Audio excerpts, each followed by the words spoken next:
Welcome to Two Chicks and a Horror Flick, a weekly horror movie review podcast. I'm Tawny Ray. And I'm Felicia Connor. Subscribe to get new episodes every Wednesday. We dive into trivia, drink a little whiskey, and of course, give our no BS opinions. Join our Discord server or message us on social media to talk all things scary. And if you like the show, consider supporting us on Patreon. You can find all these links on our website, twochicksandahorrorflick.com. Thanks for listening. Now let's get scared. Hey everyone, welcome back to the podcast. If you're watching us, you'll note that we are in full costume because This is our Halloween episode. Happy Halloween. Happy Halloween. Yes, so cool. I love releasing an episode on Halloween. Me too. I really like that. We should make that a habit, tradition. We should make that a habit. And I am Kayako from the Grudge. I was saying it like that because I legit even Googled, how do you say this? And the little lady recording went, Kayako. And so I said it, and Tony's like, I don't think so. And I'm like, oh, but you know, you get it. That's who I am. Who are you, Tony? I am dressed up as Asami from Audition, of course. Felicia was gracious enough. She's wanted to do Asami for years. And so have I. I mean, I think ever since we saw it, we really wanted to do this costume. But she was like, you know what? If you want to do it this year, go ahead. So I'm going to give you I'm going to back it up. I'm going to give you a full look here. Oh, that's fucking cool. I love it. Pleated skirt and everything. I love it. Oh, and hold on. So good. I forgot this back here. Oh, you got your syringe. I love it. Yeah. So cool. I love it. Yeah, I made Tawny promise me that next year I'm not going to be painting my face white. Somehow. No white face paint. If you weren't around for our first Halloween episode, we dressed up as our favorite slashers.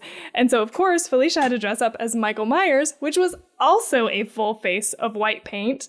And it's hilarious. I highly recommend checking out that video on our YouTube because we got on and I just could not stop laughing because she was miserable. Ridiculous. Yeah, it was miserable. In person, I thought I was so proud of myself. We didn't want to wear masks because we wouldn't really be able to hear. So I did all the shading and everything. And I thought, wow, it looks really good, but it did not translate. And then I had an allergic reaction all over my face. So I tried to wipe it off. She's like wiping it off throughout the episode. I have to also holler, Kayako. Thank you for making me realize I never want hair this long. I think I would rather have white face paint than have this hair is everywhere. It's pain in the ass. It's hot. It's like down to your waist, isn't it? It's a long wig. Yeah. Yeah. Oh my God, yeah. It's down to my hips. You look so good, though. That picture, I was telling Felicia before we started recording, I was like, that picture of you with the hair in the face, because that's what does it. You know, the hair in the face really sells it. Yeah. So you should join our Discord also to see pictures. Yes. I would have just been chasing people and then been like, just hold the fuck on. Getting the hair out of my mouth. All right, let's do this again. Anybody have a scrunchie? Does anybody have a scrunchie? Literally, I would have been scrunching that up. Hey, Sarah Michelle Gellar, hold up. Will you French braid my hair right quick? And then we can continue. We can continue with this. Oh my God. I don't even know what I was going to say. You were saying you went to somewhere? Oh, we went to a Halloween birthday party yesterday. And I was eating my burgers, eating my hair. I was like, honey, I'm going to be coughing up a hairball. Oh my God. What are you drinking? So I have some, I explained this on the last episode with Trevor, which might not ever see the light of day, where we've got some technical difficulties that we're trying to work through. So TBD on that. But I went to the store and I went to the bourbon section and this lady grabbed me because she was doing a bourbon tasting. She was like, I got some bourbon over here for you. And I was like, great. So I walked over there. It was Jim Beam. Did not realize Jim Beam is bourbon. Mm-hmm. I don't know. So I tried some and I was like, you know what? Give me some of that peach bourbon. And peach. peach flavored bourbon because I tasted it and I thought that's not too sweet. Like, I think I can drink that straight. But I got it home and I tried it and I was like, no fucking way. So, because it's way too sweet. So it is peach bourbon mixed with some just club soda. Oh, nice. It's pretty good, actually. I'm really happy with this drink. Yeah. Yes, I usually don't like flavored bourbons just for the same reason that they're so sweet. But it'd be nice to have one that's like subtle, you know? Like I could use like a subtle or not as sweet version. But anyway, what are you drinking?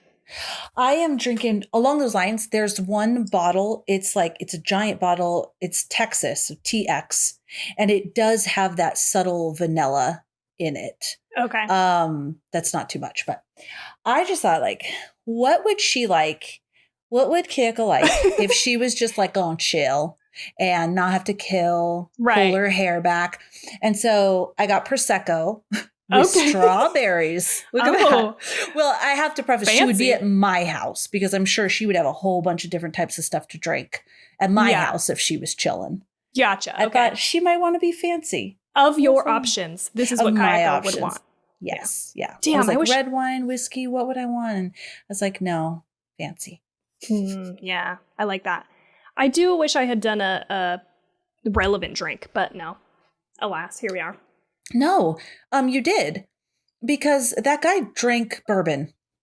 The guy in audition, that's right. So it's totally relevant. Yeah, you're right. Good job. Nice. Should have brought a crystal decanter in here. Yes. Can I just tell you about my costume debacle? Oh yeah, tell us. Can I tell you all about it? So I was like, okay, I'm gonna try to keep this like not super expensive, whatever. And I ordered stuff on Amazon like last week. And I ordered this apron, right? It's perfect because it's shiny, you know? Yeah. Like you can see it's plasticky. And I wanted the plasticky thing and plasticky gloves. And so I ordered the apron. Well, I ordered all this basically on Amazon. But the apron and the like little needle thing wasn't going to be here until the day of my work Halloween party. So I bought double of the apron and the like fake needle.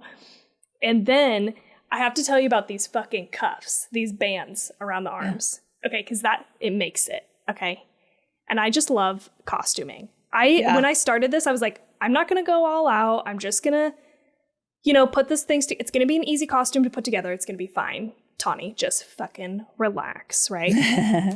But I was like, I need those bands, right? Like it started to become like an obsession. I was like, I need the bands around the arms. I need the bands around the waist. So these around my waist are just suspenders that Jade ended up buying for himself because he was a lumberjack. But he bought 2 pair and he liked the blue ones better. So I just used these around my waist. Fucking great. Super excited about it. Oh, that's cool. And these, I could not figure out what to do. So we went to like Marshall's and I found these like bags in the clearance section with like brown handles that I just cut off and fucking put together. Dude. So they're like, so I made these, they have little snaps that I had to super glue on there like 87 times because they kept coming off. And like, that is amazing. Thanks. I'm really like happy with the way that it turned out, even though these are kind of like cheap, like, I don't know. It looks amazing. Them. Every time I went to take them off, like at my work Halloween party, one just fell off immediately as I was walking in. And then the second one broke while I was going to the bathroom. And I was like, well, that's it for the gloves. I'm just taking it all off, I guess, right now. But anyway, I'm excited about it. And I like putting together That costumes. Is so cool. Jade was like, you should do, cosplay. And I was like, I would fucking love to do that. It's just really kind of expensive. So. And you dress up and... What do you do? Go to conventions? Yeah. Okay. I didn't know. Sometimes there's contests, but yeah. I thought that cosplay was like when you dress up like things and like in your regular day life too. You definitely go to conventions, but you're like, Sailor Moon all the time. No. No? It's okay. I didn't know. No. I just didn't know. Not putting cosplay down at all because I think dressing up is so much fun. I just didn't know. Yeah, no, it's just like, I think it's just for conventions or parties or whatever. Like, but it's like next fucking level. Like people really go all out. And people at my work party were like, there was one person, Steph at my work.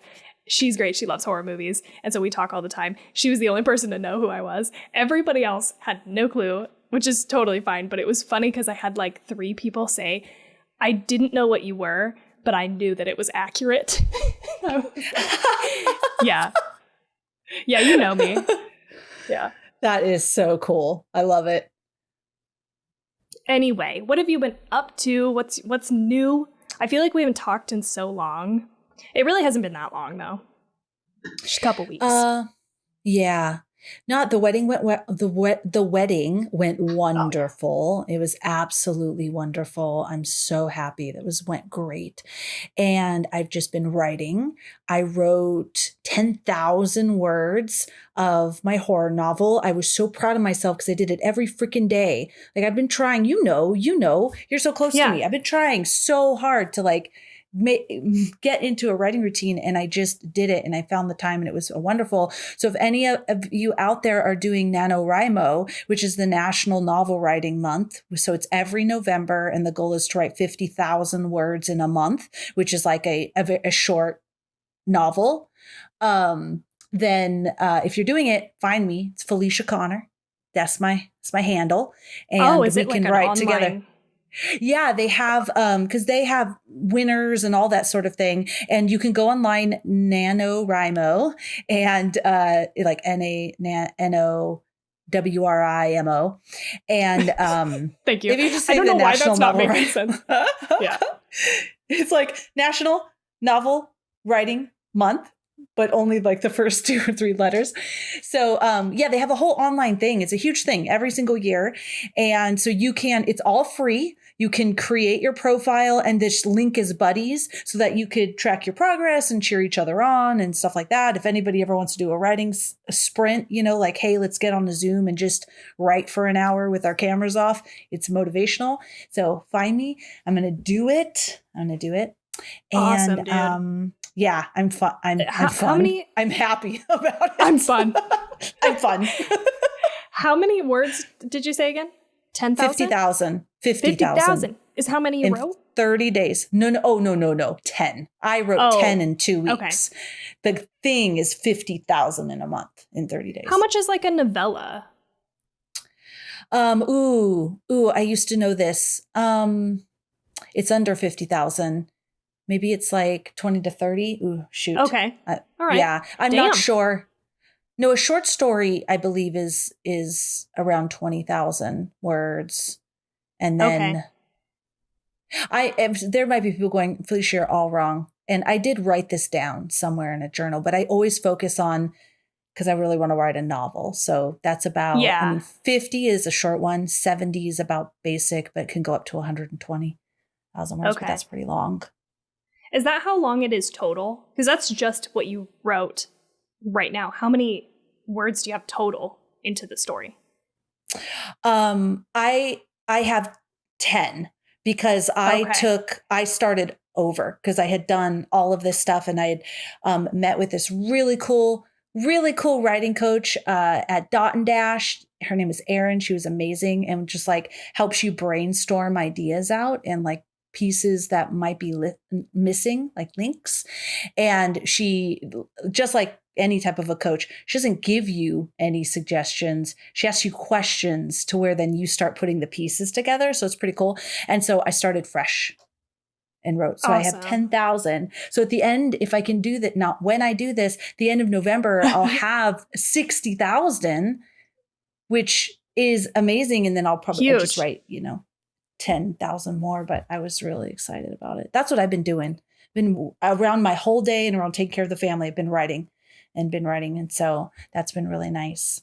That's awesome, dude. Thank you. So I love it. I'm so excited. Okay, I'm sorry. I keep interrupting you. No, I love that you're so excited. Tawny is the best friend ever in the whole universe. She's just, I love her. I'm so glad I know her. And then as far as watching, I watched the morning show with Reese Witherspoon and Jennifer Aniston. And I believe it's on Apple TV, is it? That sounds right. Yeah. Yeah. I've been seeing it and I was like, I didn't know what else to put on. So I put it on. Me and Steve ended up binging like 8 episodes. Okay. We just sat there binging it. It is really clever, really smart, really funny. And you love these characters. Like even not just the main characters, because Steve Carell's in it as well, but all the other supporting characters that work for the morning show, all of them. It is really, really good. I highly recommend it. I've heard good things about it, but we don't have Apple TV anymore. We'll probably turn it back on when Severance comes back. Yeah. Yeah. Ted Lasso. You watched Ted Lasso too, right? Mm-hmm. Yeah. Then when that comes back too. Oh, yeah. I wonder if that's going to come back first. I don't know. What about you? What have you been up to? I have just been so fucking busy. Like, just so much going on. This is really a busy month because Paige and Trevor and their child all have birthdays. So, like, every weekend we've been doing stuff. So this weekend we went to a corn maze, which I have never been to. Never done anything like that, like fall stuff. So that was super fun. And then, like I said, my work's Halloween party. Like, I have had no time to watch anything at all, basically. It's just been nonstop. So I don't even know if I have any updates. It's just been fucking crazy. But the corn maze was fun. We did it at night, and so I got a little worried that I would get lost in there. You know me, I can't do a haunted house or whatever. So I was I'm not doing like a scary one. I'm just gonna walk through this corn maze. Oh, fuck that. No. First of all, you're in a corn maze, which makes you feel claustrophobic. What would make me feel that? I don't want to speak for you. And there's like scary people jumping out around the corners. No. That's a big no. We're gonna get in. We're gonna get into haunted house, sis. Yes. Because we're talking about Haunt from 2019. But yeah, that was really fun. I'm trying to think if there's anything else. The only thing that we watched is Jade mostly watched it. I just caught bits and pieces here. Is that new Netflix show called like 28 Days Haunted? Have you seen this? Ooh, I've seen the picture. Okay. I haven't seen it though. I put a reminder because I was like, this sounds really interesting, right? I want to watch this. And then we started watching it and we basically just made fun of it the entire time. Like, I'm not a major skeptic, but I'm also not a major believer either. And so it was like, I found myself in this in between where I was just like, they found kind of like the most, like, I don't know, like over the top people. And obviously it's reality TV, so it feels like it's not super real. But I was just like, I wish they had done this differently because we ended up making fun of them like the whole fucking time. It was just, I don't know that I recommend it. It was funny to like talk shit about it all the way through, but it is not what I wanted. Like, I was excited for like a real, it is real-ish, you know? But yeah. It's like, they say it's real. Here's the thing. You mean? They say it's real, but they're taking these teams of people and who are all paranormal investigators in some way or another. They're mediums, demonologists, paranormal investigators. And they're putting a team in this haunted location for 28 days. Mm-hmm. And they're like, oh, we're going to blindfold them and bring them to this location and not tell them about where they are. But I just don't buy just the premise alone. If you're super into this shit, how are you going to not know about that haunted place? You know what I mean? Like, and so the whole premise is that they're like learning clues and like uncovering the mystery of what happened in these places. And so they all like hit the nail on the head. You know, they're like, oh, 2 women were murdered here and they weren't the only ones, you know, but I'm like, how I just don't buy that these people didn't know what this story is before they fucking got there. Anyway, that was it. No, I'm glad you bring this up because if anybody knows of a really, really good, like real stories of hauntings, I would love that. I went on that binge, I think you remember last year, just wanted something really good that made me question, oh shit, I think what's happening is real. And I haven't found anything. The one guys that have this little machine where they can pick up maybe ghost voices. I forget what they're called. They're on YouTube. I got sucked into a couple of their episodes, but at the end, doesn't pan out. They don't really get the answers. And so I just wasn't interested. Plus, like a baby monitor picks up a lot of I want to believe it. I really want to believe it, but. Me too. Like, I was like, oh, if these people truly didn't know and they're mediums and they're picking up on the story of this place, like through the energy or whatever, like that is fucking crazy. That's cool. But I just I'm just not buying it in this show right here, you know? Like, I don't know. Yeah. Anyway. I agree with you. That's cool. What else? I was just gonna say the people at my work are all really expecting me to have good ghost stories, and I'm like, I'm sorry, I'm not that. Like, I don't have. We're gonna do like a scary. Everybody tells scary stories thing on Monday, and the first comment in response to that was they tagged me, and we're like, Tawny. I was like, okay, I'm sorry to disappoint you guys. I'm not like the paranormal story person. I'm the horror movie person. It's like a tiny change, but I got nothing for you. You're gonna have to Google that shit. When we went camping, we're like, oh, we should tell scary stories, and everyone was like, okay, we're ready, Mom. And I'm like, well, shit, I don't got one. Do you want me to tell you the whole like plot line of Host? Yeah. Maybe that's Pass scary. it off as your own story. Yeah, exactly. Oh man. Fun. Are you guys are trick-or-treating, right? Tomorrow? Yes. Yeah. Okay. Fun. And I was telling Tawny, I'm just going to put on a Hellfire shirt, frizz out my hair, and be Eddie and walk around with TT as her little... The pictures I posted of TT, I don't know if you guys could tell, in person, I was real proud of my bruise work. She looked real pale and real dead and some bruising. And I was really excited about it, but I couldn't capture it in the photograph, what I could with my eyeballs. But we were really happy with I don't remember her looking bruised. Yeah. I'll have to go back and zoom in. Yeah, maybe I need to send one that doesn't have a filter on it. Oh, like okay. Instagram does, but yeah. Yeah. But I'm going to do it again tomorrow. Okay. For her. Yeah. Awesome.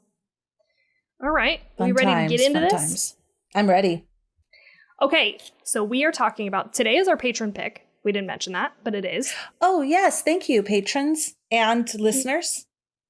Yes, for throwing out your suggestions and patrons for voting on it. So I feel like I cheated a little bit. I didn't cheat at all, but this is the one that I wanted to talk about real bad, and it won. So we're talking about Haunt from 2019. The directors were Scott Beck and Bryan Woods. I looked them up. They both were writers on A Quiet Place and A Quiet Place 2, but aside from that, there really wasn't much that I recognized. And the only other thing of note is Eli Roth was a producer on this, who I'm a big fan. So for cast, we have Katie Stevens as Harper, Will Britton as Nathan, Lauren Alicia McLean as Bailey, Andrew Lewis Caldwell as Evan, Shazi Raja as Angela, and Shyler, I think that's how you say that, Helford as Mallory. Yeah? Oh, Skylar. It's not Skylar. I think it might be Skylar. Is it SCH? Yeah. I think that's Skylar. UYLEY or LER. Okay, Skylar. Okay, so the box office was $2.4 million. I couldn't find budget numbers though. Okay. But it did premiere at it didn't actually have like a huge theatrical release from what I remember reading about it. Like they premiered it at a couple of film festivals, and then I think it had a small release, but then it just went straight to like Shudder. So it's like a Shudder original. They must have bought it or financed it or something. It's a Shudder original, not on Shudder, everyone, if you wanted to watch it. Yeah, we were all pissed about that. I was like, I think it should be on there because it is a Shudder, they bought it in some way, but I ended up just buying this movie. I was like, I just want to have this, so. But you do have to rent it. Tawny. I do have my husband is going to be going on a business trip next week for a few days. And I am going to binge Shudder shows. So I am really excited. I was giving Tawny and Mark, our friend Mark from Podcast Elm Street, a lot of shit because they talked me in to getting Shudder, and then we weren't watching anything on Shudder. But I'm going to binge when he's not here. I'm going to put the kids to bed and binge. Yeah, good idea. That's it. I just wanted to tell you that. I'm excited. Yeah, I did start watching, actually, this was like a few weeks ago and I forgot about it, but I started watching horror noir, which is like a history, like a Black history of horror. Yes. And it is like, it's really, really good. I didn't finish it yet, but yeah, really good stuff. Ooh, yes. I think actually, and I forget who it is because I wasn't prepared, but tagged us in that when it first came out and was sharing about it. So super glad you're watching it. What'd you watch that on? Shudder. Oh, Shudder. You just said that. Sorry. Yeah. It's the wig. You know. Oh, no. Squeezing my head. Yeah. Okay, cool. All right. So in terms of scores, IMDb gave it a 6.3 out of 10. Rotten Tomatoes gives it a 69%. 76% of Google users liked it. And Letterboxd gave it a 3.1 out of 5. So pretty middle of the road. Go ahead. Oh, Tawny has telling you to turn back now because we're going to spoil the shit out of this movie. Yeah, and Felicia's going to take my part because I can't fucking do anything with these gloves on. I can't work my computer. She has those Asami gloves. She can't do anything. You know what? When me and TT play, we play, what is that one where there's imposters? Among Us. We play Among Us. Her character is Asami and mine is Kayako. Oh, nice. That's cool. Yeah, that's our name. That's our names on there. Anyways, All right. Here we go. Turn back now. On Halloween, a group of friends encounter an extreme haunted house that promises to feed on their darkest fears. The night turns deadly as they come to the horrifying realization that some nightmares are real. Yeah, that's perfect. That's exactly what happened. Yeah. Yep. Real high level for you today, but we'll just get straight into it. So Felicia, I'm going to kick it to you first because you're the one watching this movie for the first time. How did you feel about this movie? I had fun. I liked it. I liked this movie. Okay. I thought it was a fun movie. I thought there was two pieces that weren't necessary and really they just weren't necessary in my opinion, but it didn't take away from it. It just noticed it. So for example, the storyline with her abusive dad, I thought wasn't needed at all. I mean, people can be in abusive relationships without having, and her being in the haunted house would be terrifying whether she had an abusive dad or not. It wasn't bad, but and her going home and it was just like almost like a whole nother storyline plugged in that I don't think it made it better. It didn't make it bad either. Just, I just didn't think it was necessary. And then I would have loved for them to remove that piece and build up more about these people that distort themselves. Like, who are these people? Why are they coming together? And because that also made it seem like it wasn't necessary. It was almost like when I take off my mask, I'm even more disturbing, which was scary. They were scary. But why? I felt like there was more there because he was saying to her, like, let's take off your mask. But why are they doing that to themselves? That wasn't explored unless I missed it. It's just kind of they were. So I almost feel like you didn't even need that because just the people in the masks with all that horrifying shit going on was scary enough. Just that storyline. I think it's cool that her boyfriend was abusive and then he came and he got killed. But that could have just been that storyline because then they got the truck and all of that. So that was really great. I'm sorry. I'm getting real into it. But anyways, so I had a really fun time. I thought the main story of these kids going to the haunted house where they were really getting killed was excellent. I thought it was totally believable. I didn't think anybody made decisions that were like, absolutely like, are you fucking kidding me? I didn't think so at all. And so that made it all the more scary. There was just those two elements where I was like, they didn't even really need this because they didn't really expand on it any further. Yeah. So that's how I feel. How do you feel? Okay, cool. I'm glad that you liked it, at least. I was worried about the choices that sometimes they make because I think I've always felt like in general, these people make really good decisions. Until now, I've watched it like 3 times and I'm like, okay, I can see how like half of these are like actually not good decisions, but which is still better though, in my opinion, from a lot of horror movies where all the decisions they make are bad. So I'll fucking take it, you know?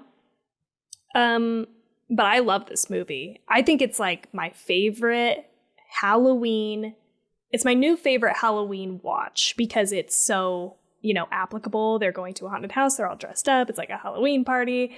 And I love it. I think it's a really good like popcorn flick. Like, I think there are some deeper themes, but I don't think they're like ultra deep. You know, like this movie has a thing, but it's not one of those that I feel like I could talk about for hours and hours and hours. But I think it's just like a really fun popcorn flick. Like I would have loved to go and see this in theaters when I was like 16 or 17. Like this is the perfect fucking movie. And I love it now, just watching it at home. I bought it just because I was like, I'm going to watch this shit over and over again. Anyway, I just think it's really fun. And I feel like the pacing is really good. And there are a couple things that I feel like could be better. You know, like some of the choices that we'll get into, I think were not great. But yeah, I love it. All right. Awesome. You're going to talk me up. I know it. Like, because those things, I guess maybe we watch a lot of deep movies and I feel like we do lately. Anyways, lately we have. And by the way, cheers to Shudder. They have like this little Instagram thing that pops up that's like their picks for top scariest movies, and Caveat is on there and some of our faves are on there. And I was like, yeah, good job, guys. Nice. But so I guess now that you say that about the popcorn movie, you're right. Like she could have had a scary past. Like if I think of it more very simply, she had a scary, she had an abusive dad and a scary past. She's traumatized by that. These are her friends. They're going to this haunted house. It's super fucking scary. And the people have scary faces underneath their masks too. If I think about it really lightly versus I was like, well, why? What is that deeper thing that all of these people, these misfit people that came together, and part of being a part of this gang is, destroying your face. And I hate to say that actually, because I think some people do that to themselves and feel beautiful. Not really the clown like guy, I guess, but the tattooed guy with all the piercings and stuff like that. Oh, those black eyes. Whew. But, but in the movie, that's why I'm saying this. In the movie, they made it seem like they are distorting their faces and putting on a different mask. And I think that part of me was just like, why? What is your backstory? But again, it did not take away from the experience. I just left with that, thinking that. Yeah. And I don't think you're like wrong though there, that is an interesting part of this movie that could be more fleshed out. I would have been more interested to know that versus that our main character had an abusive dad. Because I guess, because remember when she was hiding under the bed and she had the flashback to when she was under the bed? Okay, yeah. You would be already massively fucking traumatized and terrified hiding under that bed. I didn't even need the flashback. The flashback almost was like, oh, what's going on here? You don't even need that. I guess, though, if I take a step back, it would have been even more terrifying if you were having that sort of a PTSD response. But again, I just don't think it's needed. I would have liked to learn more about these people, though, why they're putting on this thing or why they're scarring their faces and stuff like that. Because the one guy seemed like the one that helped him seemed like, I just came to help. Like, is this like a gang? Like, how do they recruit people in and then convince them to take this next step? I don't know. I find that fascinating. I think that would have been curious to have a little bit more of that. Yeah, I could definitely see that.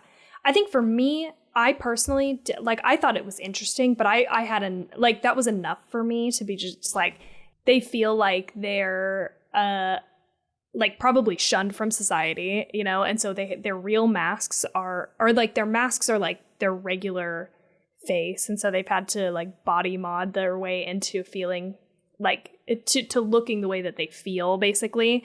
And so I felt like I was okay with that, but I totally see what you're saying. Like it's really interesting, and I actually think that we could even do like a sequel or something with more of this, because I think it's a great little, just premise of these people. So I was talking to Mark from a podcast on Up Street also about this movie, because we took our little conversation privately so that we didn't ruin it for anybody else. But we were talking about this movie, and he was like, yeah, it's pretty like, symbolic. Like there's a lot of that in there. And I picked up on like the haunted house stuff you know, like with her house being like quote unquote haunted, even though, you know, it's just the abuse of the father, and the returning to that house and having him be gone. They never explain that really, like if he's dead or if he's just gone, if they got a divorce and he left or something. But then she turns that around. Like at the end of the movie, she traps these guys who have her address, right? And she kills him. The clown that was from this haunted house. Yeah. So I liked that because it was like she's taking control of her life, basically. And I don't know, like I that's what I picked up on. But Mark was talking about the masks and how, you know, as an abuser, you sort of have a mask on that other people like don't see you as an abuser potentially, like if you're really charismatic. Yeah. See, I like that. But I think Mark is maybe coming at it like we were talking about it, of wanting that deeper meaning and putting those things together. Definitely there's the mask and the abuse. And she even says her house was like a haunted house. It was like living in a haunted house. But I feel like it was just so surface level. But yeah, I get it. I almost feel like you don't even need any of that. Just have these teens going to, again, I don't mind the boyfriend being abusive. She goes out with her friends because then he ends up being killed and giving them the truck, unknowing he's giving them the truck. So I like how all of that pieced together, because when he stopped, I thought to myself, oh, there's a truck now. Like they can get away. So I was excited. But I almost think you don't really need any of that. And maybe the people having the scary masks over their faces that they have modified. Thank you for reminding me of that word. That is fine. Well, I'm pausing because I'm trying to remember what made me think someone said something in the movie that made me think there was a even deeper meaning of why they're all distorting their faces or modifying their faces, but we didn't really get to that deeper meaning. So maybe it's just, I don't know. You know what? I'm going to let it go. Okay. Because I don't know. And I don't know that we know, but it's curious. Yeah. How about this? The most epic haunted house ever. If, people weren't trying to kill you, really. Like, dude, what an amazing idea for a haunted house minus the murder, right? That's like what if I was you really got too. to leave. Yeah. Yeah, like, and the fact that they even kidnapped like a friend of theirs and put them in the show, like, if that was real, that would be really smart. I mean, just as a refresher, we both are not into fucking haunted houses. Like, I don't know about you, Felicia, but I haven't been in one since I was. Nope. I don't even know. I had to have been like 13, 14 or something. Like, I can't do it. I don't put myself in that position. So me neither. So we would be alive, which is amazing. I felt really great after this movie. I was like, I would never, ever. Totally alive. Totally alive. But maybe some do something like this, but that would be a really great idea where you take somebody and you could like pull them behind the curtain and you go, listen, like, you're going to become part of the show and like, we're going to fuck with your friends. And like, I just need you to play along. Like, how fucking fun would that be? Not for me or you. Not for me at all. But yeah. For other people. Yeah. And people would do it because they have this one where they kidnap you in San Diego, where they kidnap you and it's terrifying. And I had a friend, shout out to my friend Kendra, if you're listening. If you're not, you're in trouble. But she would always want to do the most terrifying things. She would send me, hey, Felicia, they're doing this thing where you go out into the middle of the woods and you have to run. You have to escape them and you're running through the woods and they're trying to get you. I'm like, no, fucking no. Yeah, no. Even if you start at there's a haunted hayride, no, let alone everything you just explained to me. But she's really into that, like the most terrifying situation you could be in. So everything they did, I buyed it. Steve watched part of it with me, and when they were putting their arms in the holes, he's like, come on, never, ever, ever. And I'm like, but there would be. If you of course you would. Yeah. And went, and this is part of the experience, you would absolutely do it if you were into that sort of thing. So all of that was believable. You would crawl through the thing. You would go in the coffin. All of it. You would do it all. Yes. You would believe that that girl that was getting her face burned was an actress, and you would be like, how the hell did they do that? You would not even remotely think that that girl was like they kidnapped her. Totally, because there's like a social contract with haunted houses. Like in general, if you go and you pay money and you're doing like this haunted house, you know that there's a few rules. Like they can't touch you, you can't touch them, and everyone is safe and gonna be okay. You know, like I can't handle it, but I know that people who go to do that, like that is the contract basically. Like you know that you're gonna be okay. And so even if it's scary in the moment, you continue to be like, I know all of this is fake, right? Like you can always kind of come back to that. And so that's unless you're me. Yeah, that's why I keep caveating. I'm like, I don't know if I can handle it. But other people know. And so I do like their choices. Of course you would, because you would never think that person is actually being tortured or like, I'm actually going to get hurt by putting my arm in this hole. And by that point, they have no fucking reason to believe that this place is anything but on the up and up, you know? Like, I mean, sure, it's a little creepy how they get there, you know? Like, they're just driving down the street, there's a haunted house sign, which is one of my favorite parts of this movie, by the way. Yes, I jumped. The sign just lights up, and that guy goes, this cannot be ignored. I feel like that was such a teenager thing to do. Or, I mean, I guess they're in college, but, you know, a young adult moment where you're like, this is fate. We have to go into this haunted house. Like, I was totally here for that. So that's a little sketch, I guess. And it's scary, but that's the whole fucking point, is haunted houses are scary. So yeah, and they were driving around those back roads looking for these extreme haunted houses. And so they just happened upon it. Nobody would think, oh, they know we're here and they're trying to lure us. Because how would they know? You know what I mean? Okay, so wait, I want to go back to your friend, Kendra, though. Let's go back. Oh, yeah. She's great. Okay, so she's done these extreme haunts? Yeah. And, do you like know anything? How many stories? Stuff? No, we should have her on the show one day. She loves everything scary. She loves horror and scary stuff. And no, she would always invite me every year. And every year I said no. Yeah, I don't blame you. Okay, here's the thing. There's not a lot of trivia about this movie.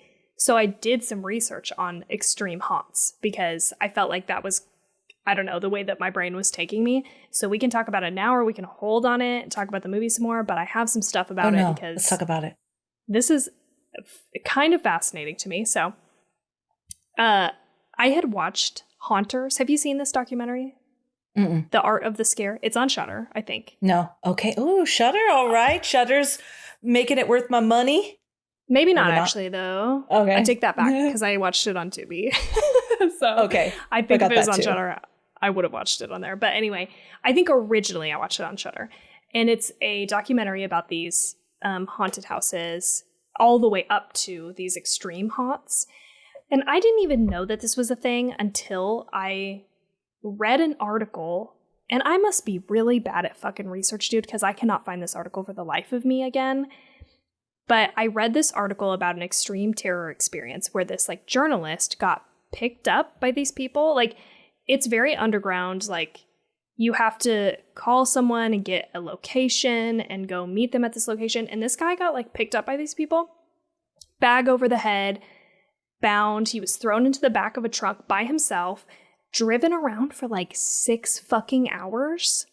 And then they like took, I hope I'm remembering these details right, but they like took his ass out and he couldn't hear anything. And they were like digging a grave for him and like threw him in the grave and like started burying him alive or something. And then eventually they like let him go.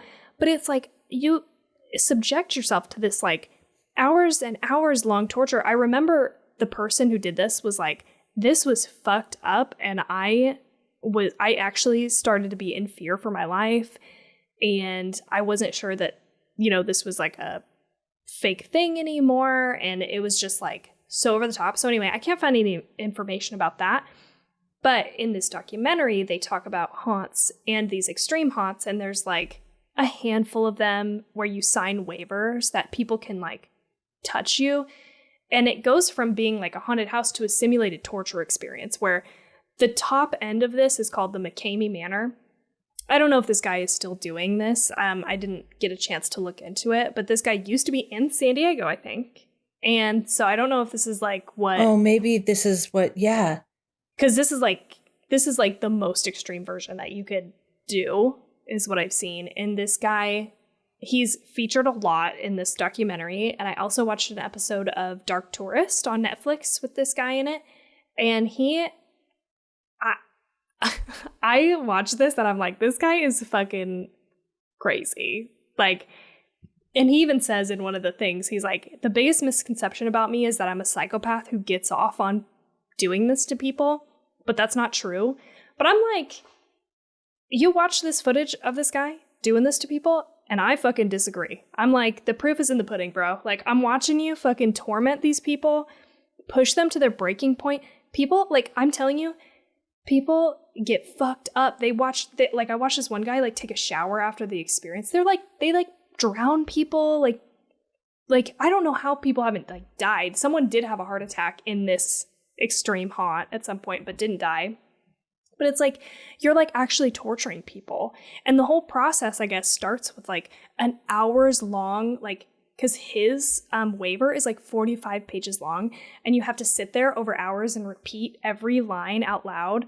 But this guy used to be like in the military and admits to using like hypnosis and MK Ultra tactics or whatever it is, I think that's the right word, on people so that they're already like broken down by the time they're done signing the fucking waiver. And this guy didn't even used to have a safe word.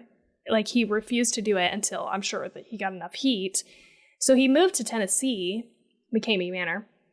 But I'm just like, this fucking guy, you watch him talk about it and you're like, this guy obviously loves the power over people. He doesn't even take any payment, dude. He just takes dog food as payment. What? Yeah. So it's like, so obviously you get something out of this. You can't say you don't enjoy doing this because you can't say you don't enjoy doing this. The only way maybe you could get away with saying that is if you were making a bunch of money and you were like, look, I have some special skills from being in the military, right? And people want to be tortured. They're paying me tons of money to do it. That's why I do it. I don't get off on it. Then I could buy it. But you're not even taking payment? Yeah. It's weird. This is so weird. So weird. God, and you should watch this fucking thing. I'm going to watch it when Steve is on his business trip, and I'm going to watch it. And I can't believe people sign up to get that done. Dude, me either. You watch these people, because I've seen a handful of like footage of people coming out of the experience. I don't think anybody's finished. Like, he has offered $20,000 to anyone who could finish the experience, but I think it's like 8 to fucking 10 hours of just basically torture. Dude, 30 minutes I would be, and that would be while I'm signing the paperwork. I wouldn't even make it in. Dude, me either. Yeah, most people tap out immediately. Like, it's just too much. Because does he like hit you and stuff? Like, do you get all bruised and jacked up? Like he... Yeah. Oh, I'm sorry. I don't even know if I finished my sentence. You didn't say what he does. Yeah. Well, the guy that you see taking a shower, I'm sorry, I start a sentence and I just move on to another sentence sometimes. And so excited. That's frustrating. But anyway, you see this guy who just went through the process and he's taking a shower afterwards, and he's got like welts like all over his upper thigh and butt, and it looks like he got hit by a paintball gun like over and over again.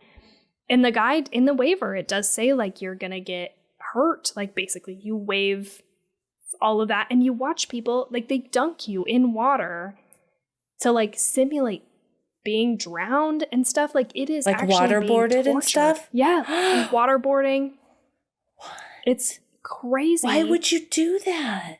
I have no idea, but this is what I was gonna say, is like most of the footage that I've seen of people who leave the experience are fucking traumatized. Like, you can see they're like shaking and they're like not having a good time. Like, you can tell that they're like, oh my God, that was not fun.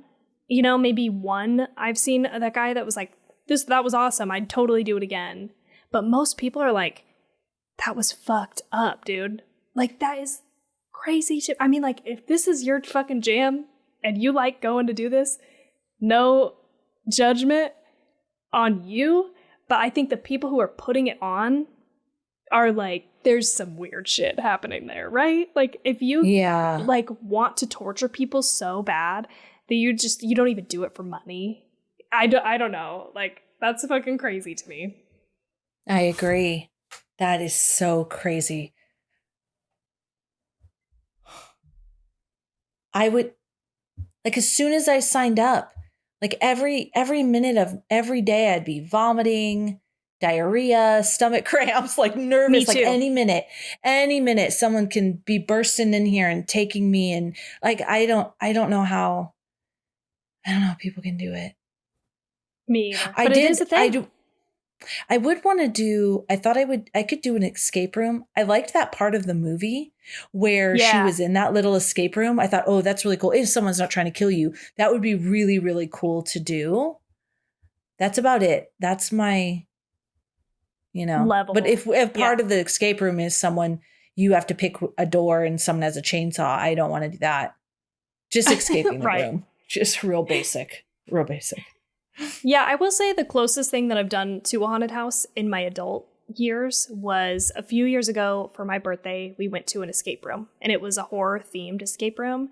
And so we went with Paige and Trevor, Jade, and Jade's brother, Bryce. I did absolutely nothing. It was in the pitch black, like it was super dark, and you had to like put the puzzles together to get out. And I just held on to Paige for the first like 30 minutes. I just like tagged along with people screaming, basically, like, so it was a lot of fun, but it was really different than a haunted house because things weren't like jumping out at you, but it was scary and you did have to solve the puzzles. One of the things was like there was a sink and there were all these arrows pointing to the sink, and it was like you had to reach your hand in the sink. So like that scene in this movie where they're all the arrows pointing to the hole and they have to crawl through. I was like, I feel like I experienced this. And you had to reach your hand in, and then they had like a sound and like a motor or something that went off that it was like a disposal. So it felt like you were going to fuck your hand up in this thing, but you had to put your hand in there for a key or something. It was so awesome. Amazing. I didn't do that. I was too scared. That is amazing. Yeah, that was fun. So I agree with you. I feel like that's a lower level of like, if you're not being constantly frightened, like things aren't jumping out at you, like I could do that. But yeah, man, these extreme haunts, dude, I'm like, no thanks. Yeah, there's something about the presence of that other person. That's because I'm literally the person. If last time I went to a haunted house, gosh, I went 10 years ago. And it was the neighborhood kids put together this little haunted house out in front of their house for Halloween.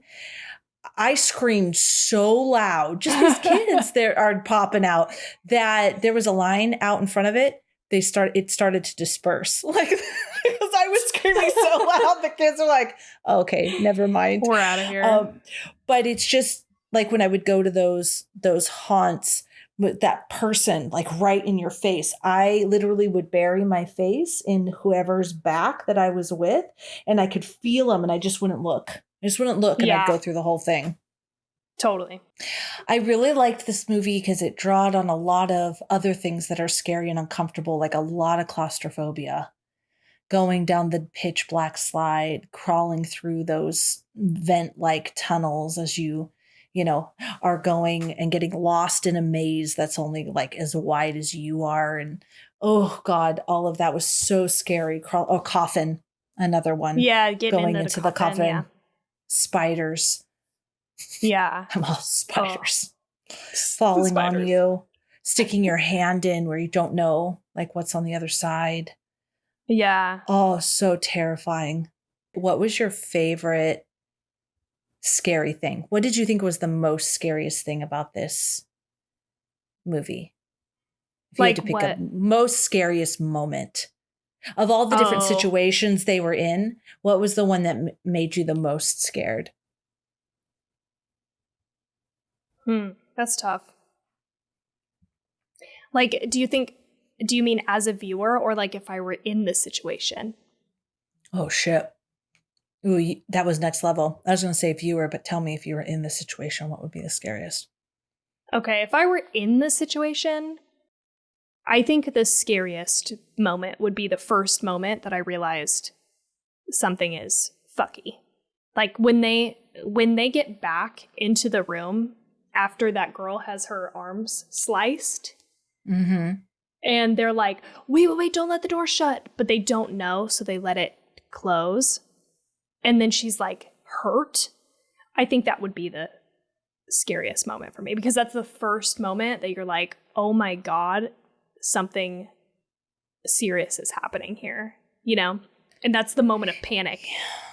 Oh my God, what do we do? And then it's heightened when they see their friend get the poker like through the head. That is also, you know, another level where they're like, oh my God, they're going to torture us. We got to get the fuck out of here. So I think that's what it would be if I were in it. As a viewer, I think the scariest moment for me is when she is in the complete dark room with all the knives. Do you remember this?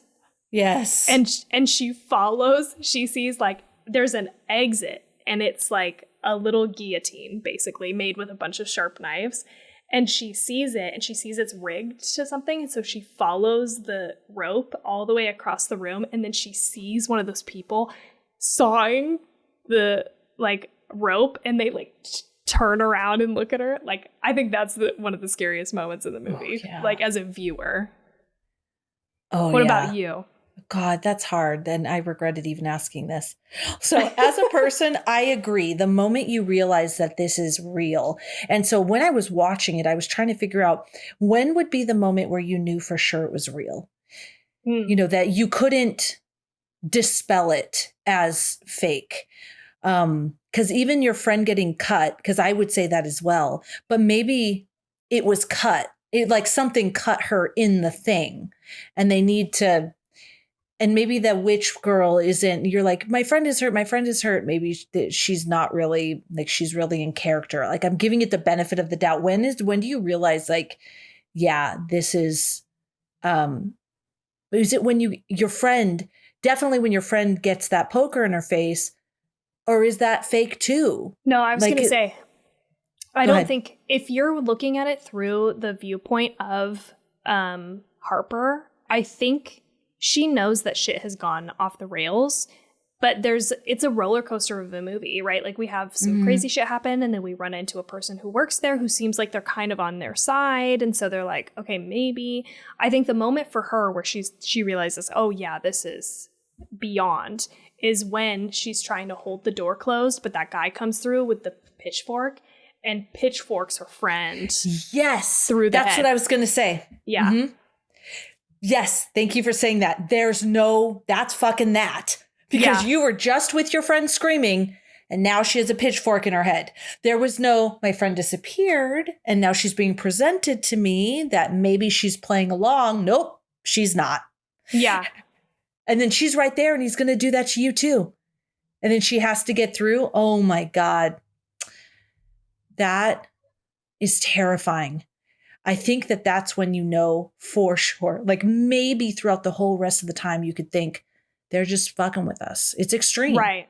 They're just fucking with us. And at that point, no, you know that this is real. I think the scariest part for me, that's really hard. I was really stressed out in the mannequin scene. Oh, yeah. With all of those. So I was like, he was just walking right in there. I'm like, dude, you just be fucking pushing all of those things down. The knife scene, because that really scares me as well, not being able to see stuff and it be pitch black. I kept thinking, though, why aren't you grabbing one of those knives? There's knives everywhere. Yeah, you got weapons. Everywhere. Everywhere. Fucking grab one of those bad boys. I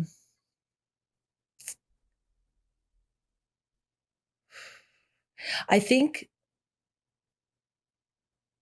the scariest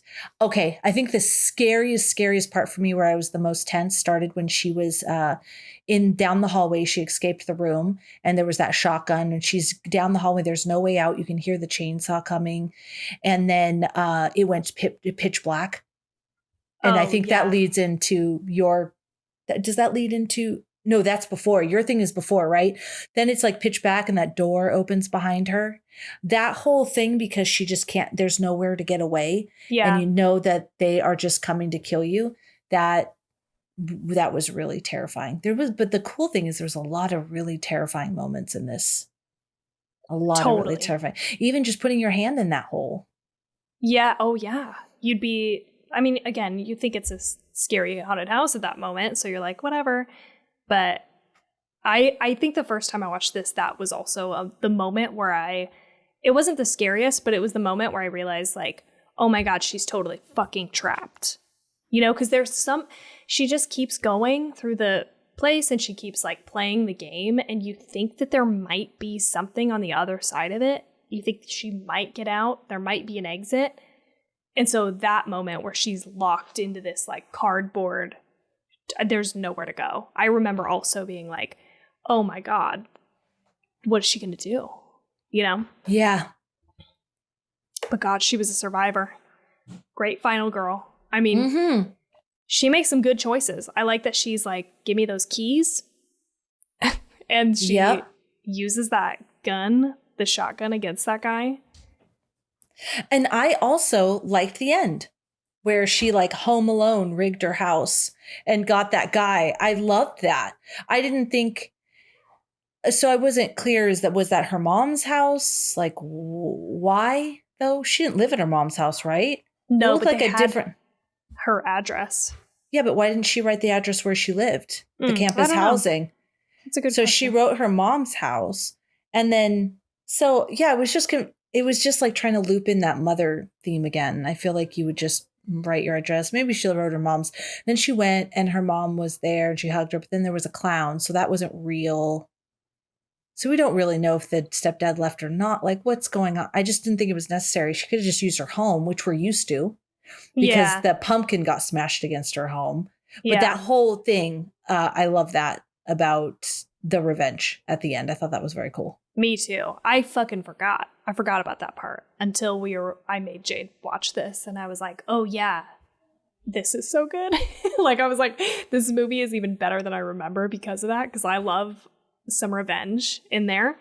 So I was a big fan of that. But yes, totally agree. How disgusting when he put that hammer hook in the guy's face. Fuck, that was I forgot. So gross. Oh my God, it was so gross. All of the, terrifying. Absolutely. What a terrifying thing. And if I was that one friend that got out, I honestly would have kept running. Once I saw that the lockbox was not there, I would have booked it. Not that I would have came back. Like I would have went, because that's going to be the best thing. I mean, I say that, but thank God that one boy went back and rescued our main girl, right? Because he hammered it. He could have just left. She probably would have died, you know, maybe. But at that front, I would have just hauled ass. I would have tried to flag someone down, see if they had a phone. I would. But I loved when he dropped that pin. When he got the phone and secretly dropped the pin on the phone, the one guy, that was smart. Yes. I love that. Another good decision. Yeah. Mm-hmm. And I like how they're, this is earlier in the movie, but Evan is like, I see that poker under there. See if you can reach in there and grab that, like, so that we can hit the hinges off the door. But I'm thinking, like, if we're going to have to defend ourselves, we're going to need a weapon, like, so I like that they're not just sitting tight and doing nothing in that room. They're, like I said, they're making good decisions. They're like, let's get this weapon, defend ourselves. I'm going to drop this pin and get somebody the fuck out here. Right? Yeah. Or like, I like when he goes back at the end too, getting the keys, but I like when he goes back, they're trying to get over the gate, and he just jumps down because he notices that guy has a gun. So you can't outrun the gun. He knows he has to just fight it out. And I think that's one of those moments where you'd be like, I'm not going to make it. This guy's going to shoot me as I'm trying to get over this barbed wire fence. I'm just going to, and he does. He fucking because it's not like you could just really quickly jump the fence. There's a bunch of razor wire on top of it. You got to be kind of careful when you go over it. Yeah, exactly. I thought that guy died after I watched this the first time. The second time I watched it, I was like, oh yeah, it's only her who gets out. So I was so glad, because actually one of my favorite parts about this movie is him and her and the dynamic. Yeah. Because, you know, they have a nice little meet cute in the beginning of the movie. And you kind of are like, is this guy a dick? Like, you're not really sure because he's posed as kind of like the jock guy. Yeah. But he's like a good guy. And he just is like a very nice. And then after all the shit pops off, he's like just trying to get everybody out safe, you know? And so I feel like he's kind of set up to be someone that you dislike. You think you might dislike, but he ends up being like a really good character. And so I really wanted him to survive. Yeah, I liked that too. And I also liked that they didn't make the abusive ex-boyfriend work at the haunted house place. Yeah. Because at first I thought that that's what was going to happen when she saw the guy in the red gear and stuff like that. But actually, now that I say that, why was that haunted house guy downtown? Yeah, this is one of the things that I feel like I don't understand. And I feel like it's just a little bit of a red herring. Like, I'm unclear if that's even something that was there in reality. Okay, that makes it better, honestly, and he just happened to just perfectly lure them. Or maybe she did see him, because didn't they find the flyers? They found the flyer for the extreme haunt when they left the bar. Did they? So maybe, yeah, remember the one friend was like, or we do this, and showed them the flyer. So maybe he was handing out flyers, and it just happened that she ended up being the one. Not that he knew she would be, but he was in that area handing it out. Shit, I might have missed that part. Yeah. Yeah, it's really, really fast. They're talking about where they should go next. And the one friend goes, or we do this. It was like super fast. Because I feel like that guy, her ex, is not actually... He's like following her around in the truck, right? But he's not dressed up in a red robe, like following her around. So then also the text from him doesn't make a whole lot of sense, because he's like, guess who I am? And he has a red hood on. Yeah, guess what I'm dressed up as. Yeah. It was, this part is weird, and I don't really understand what they were going for versus like what happened in reality. Yeah, because you don't need that. And we're already going to think that that's you. We're already going to think that that is the ex-boyfriend based on all the lead up that we've had. You don't need the text. But you're absolutely right. That almost seems like a plot hole. That text, but this guy has her text. And if this scary guy has the text and he's texting as Mitch, how? Why? Because Mitch seems perfectly fine and he seems like he has his phone. So what's up with that? Yeah, that wasn't a good choice. Yeah. Who do you think was the scariest looking under the mask? So the real face, scariest looking. Yeah. Right? Not the witch woman. That was a little disappointing, to be honest. Yeah, she just looked like a witch. Oh, yeah. Okay. Or like a stereotypical witch. Yeah.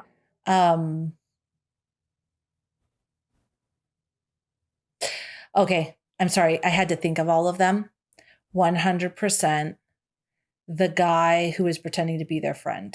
I thought. The ghost, Mitch. Yeah, the ghost, Mitch. The one guy, the first guy with all the piercings and the black, he was very intense looking. Very intense. But also, like, I've seen that before. Right. And that's like a thing. Versus Mitch, scarred up, absolutely fucking... Like, lips are gone. Yes. Yeah. Versus, because that one guy with the piercings and everything, if I saw him on the street, I wouldn't be scared of him. Right. In this situation, I was shocked. Yes. You know, and the black eyes. But if I saw him at a tattoo shop or at the grocery store, I wouldn't be scared. I think he's mine too. Ooh. He was good, man. I know, very scary. Fuck. The other clown guy, you know, is a... Yeah. Whatever. And the witch. Come on.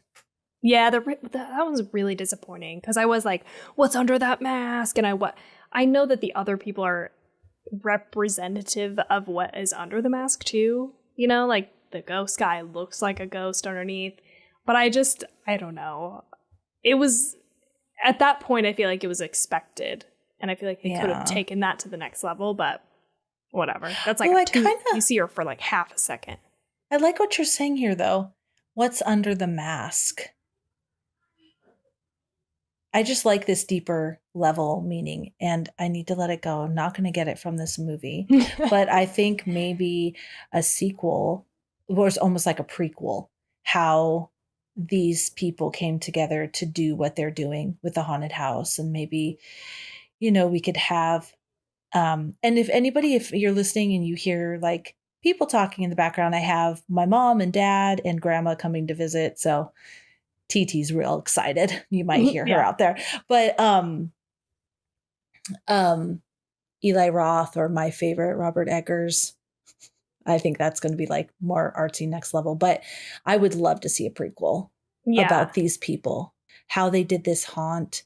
Maybe, I'm getting excited, more haunts that they've done in different states. And this happens to be their last one, right? Because they kill them all. But that would be so fucking great.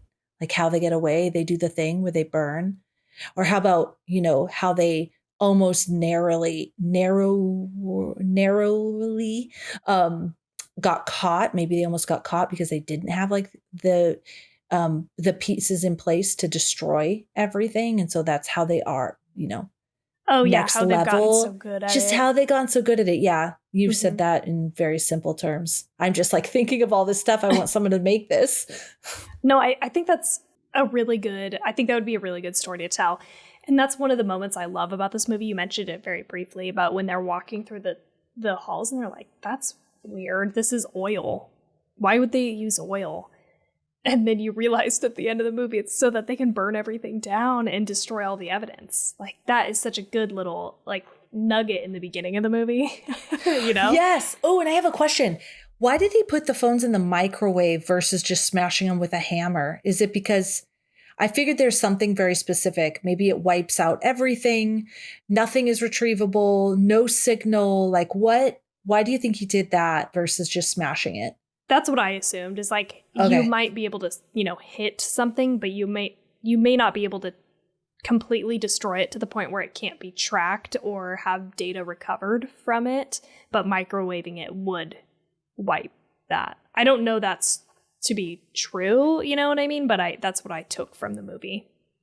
I really hope they make a prequel to this.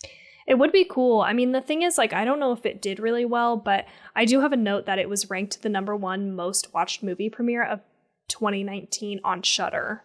Okay. So it seems to have done well on Shudder, but I don't know if it did well enough to, warrant that. Yeah. That's a bummer. Yeah. You wanted to be a filmmaker, Tawny. Why don't you make it? That would be fun. God, that would be so fun. Yeah. It'd be like a Rob Zombie Halloween. That backstory with Michael and just like let's get some of that. Let's figure out what's going on with these people and why they're doing this shit. And then more scary shit is so much better. Sorry for all you Rob Zombie fans, but way better than 31. Yeah. We were not fans of 31, that's for sure. This was just way, way better. Yeah. Done so well. So much more, like, just understandable. Like, why these kids are doing this, why they're going through with it. Like, it's so much more, this realistic. Is a great movie. I'm really happy you had us watch it. Jade did say, he was like, this is one of my favorite horror movies that I've seen. Yay! I know. Awesome, Jade. Very high praise from him. So that was cool. I liked that. I was like, yes. I knew. I had been wanting to make him watch it for did I watch it actually for the first time last year? I think I did. And so it's only been a year, but it's a long time. Yeah. We highly recommend you go watch this flick. Yeah. On Amazon Prime or wherever else you can find it, but not on Shudder, even though it's a Shudder original. Right. So it does not make sense, but. So this is going to be one I recommend to people. So my number one go-to when people ask me is I say Host. Because, that's I think a good scary watch, and people, there's not a whole lot of gore. So a lot of people can watch that. My next level, if you want a little more gore, but you're not ready for Raw or Audition or something like that, I think you should watch Haunt. Yeah, it's nice because it's like, it's got the scares, it's got a little bit of gore, but it's not like, it's pretty gory. Flick. Totally, it's pretty gory. Though. But it's had the high level also of just like, it was the perfect term for it. Yeah. Popcorn flick. I put this in my recommendations for my little work article. I was like, I did like low, medium, high level scare. And then I did like Halloween specific Rex, and Haunt is always the one I think of. So that was on the list. I was like, Haunt from 2019. Definitely watch it. So that's going to be on my future list for sure. Yeah. All right. Are we ready to rate it? Yes, we are. Okay, so do you want to go first? Sure, I'll go first. You know what I'm going to give this movie? What? I'm going to give it a 4. A 4! I think it was so much fun, and I was looking at all my other scores, and it was just really enjoyable, and I felt legitimately scared by everything I was being presented with. The things I didn't like, again, didn't take away from the movie, just made me question some pieces, but for the points that it wanted to add to the movie, it did. I was shocked by the way the people looked. I did think that when she was under the bed and having that flashback, that was realistic. If that was something that was so great. So it wasn't a bad choice. And I am going to move forward and recommend this movie. So I'm going to give it a 4. Hell yeah. Awesome. I love that score. And I am also going to give it a 4. Nice. Because I love it. I think it's, like you said, it's just really fun. There's some moments that are like questionable. You make some questionable decisions. The fact that she stood in front of the shotgun, even though she knew it was going to go off, just put her hand out. Hated that. Like there are a couple things that you're like, why are you doing this? Oh my God, when he dropped the key for the love of God. Oh, in the great. But I actually was like, if you were scared enough, you totally would fucking drop that thing. Yeah, I'd like to think I wouldn't, but you're right. Yeah, but here's another one. When she's like looking at the writing on the wall, you can read that even though it's backward. And every time she's like doing the mirror. I read it before I even realized she had a mirror in her hand to be able to read it. Yeah, and Jade and I, we just kept laughing every time it happened because we were like, you can read it. You're fine. So I feel like there's a few moments like that where you're like, okay, this is weird. It doesn't make sense. I also wrote down one of my notes was like, in the very, very beginning, she like crawls under the table to go like meet that guy instead of being like, hey, get out of the booth. Can you imagine? First of all, it's probably fucking nasty, the bar floor. So why not just look at your friend and go, oh, I need to get out, and she's going to move and you get out. I thought the exact same thing. She crawls under the table. If I was a guy or a girl, I guess I can't say if I was a guy, so I'm not sure. But if I was like, ooh, hey, you're cute. And then they like are crawling all over the floor. And I might think, oh, that was a weird decision. That person is weird. Yeah. No. He probably actually was signaling at her. And then when he saw her crawl on the floor, he was like, oh, sorry, I wasn't signaling at you. Yeah. Oh, sorry, that wasn't for you. I was trying to just get a drink. But there's questionable decisions. Now that I'm on this train, I'm remembering everything. Like when they finally run into Mitch and they're like, just tell us your name, Mitch. I'm like, I don't give a motherfuck about this guy's fucking name. I'd be like, get us the fuck out of here, bro. Like that would be I don't even care. Yeah. Keep that mask on. Don't tell me your name. Just take us out of this fucking haunted house. Anyway. Yes, when they're like, take off your mask. Fuck the mask. Just get me to the exit. I don't give a shit. I don't care. First of all, hi, everyone. If we were in this, I'd be like, shut the fuck up. We don't want to see their faces. Are you kidding me? That's why sometimes serial killers make you look at their face because then they are justified in killing you. Right. Because you've seen their face. Fuck it. Keep the mask on. Lead me to the exit. I could pass you in the fucking grocery store and I wouldn't even know, my friend. Totally. Just get me out. We're good. Yeah, and earlier in the movie, he says, like, Nathan says, like, we don't need to talk to your manager. We don't need to know whatever. Just get us out of here. And so there's a little bit of that, but they don't carry it through the movie. So there's moments like that where it's like, what the fuck are you doing? But I actually think it's kind of, it kind of adds to the experience of watching the movie as a popcorn flick. You know, like you kind of get to, even though I don't think it's like supposed to be a very funny movie or it's not supposed to be jokey in those moments, you kind of are like, okay, I wouldn't make that decision, but it makes for a fun watch. You know, you're on a roller coaster a little bit. Yeah, because it's not a decision where you're like, are you fucking kidding me? This is stupid. It's just like, I wouldn't ask them, you know, but I can see why they would. Yeah. Show me who you are, because there's like, just like keyboard warriors, that term, right? People who get super angry behind the keyboard. But if you were face to face with them, no way.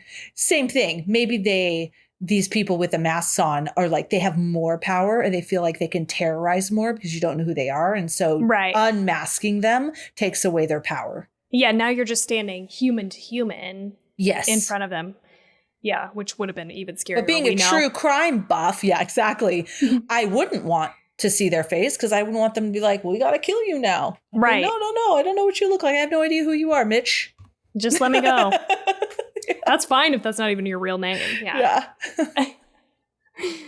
So 4s across the board. It was a good watch. Yeah. That was a good watch. Awesome. Tawny, thank you. Patron members and everyone who suggested and threw in their suggestions, thank you so much. Yeah, we got a lot of suggestions this time, and you keep thanking me. I didn't do anything, okay? Just so everybody knows. I didn't make this happen, even though I really wanted to. I just said that I really wanted to talk about this movie, but I didn't force the vote, okay? I didn't stack the vote in my favor, okay? Nope. She mentioned that this was really good before people even started throwing in suggestions. And then when this one had the highest vote, we were like, let's watch it. So I just, I've been brainwashed by Tawny. I was really excited to watch it though, because of how much she liked it. So yeah. Well, awesome. Thank you everybody for listening to us, and happy Halloween. We hope you have a super safe and wonderful Halloween. Definitely go to our Instagram page and there's a post there on what you're being for Halloween. We'd love to hear some of your costume ideas, and tag us when you take your pictures with your costumes. Tag Two Chicks and a Horror Flick, because we would love to see your costumes that you're wearing. Oh my God, it's like one of my favorite things in the world. I said this on our Discord too. Like, I love seeing costumes. It's my favorite thing. And so, yes, please let us see those. And if you're in our Discord server, post them, because I like to look at them. Yes. And even if you don't dress up because you have kids, I know that's been me several years. I default to bruises and blood because I'm good at it and it's quick. Yeah. And when you're spending so much time on your kids, show us your kids. We'd love to see their costumes too. But yeah, you can go to @2chicksandahorrorflick on Instagram. You can also go to twochicksandahorrorflick.com, and that will lead you to any social media platform that you enjoy most. It'll also lead you to our Discord server, just like Tawny was talking about, where we have a horror community, and we absolutely love engaging with people in there. It's our favorite thing. And you can also buy some cool ass merch. We, I think, bought every single piece of merch that we have, and we love it all. So definitely check that out. And what else, Tawny? You can support the show by going to our Patreon or giving us a like, review, and subscribe on whatever podcatcher you're listening to us on. But that's it. So we will see you next week, and we hope you have such a good night. No nightmares.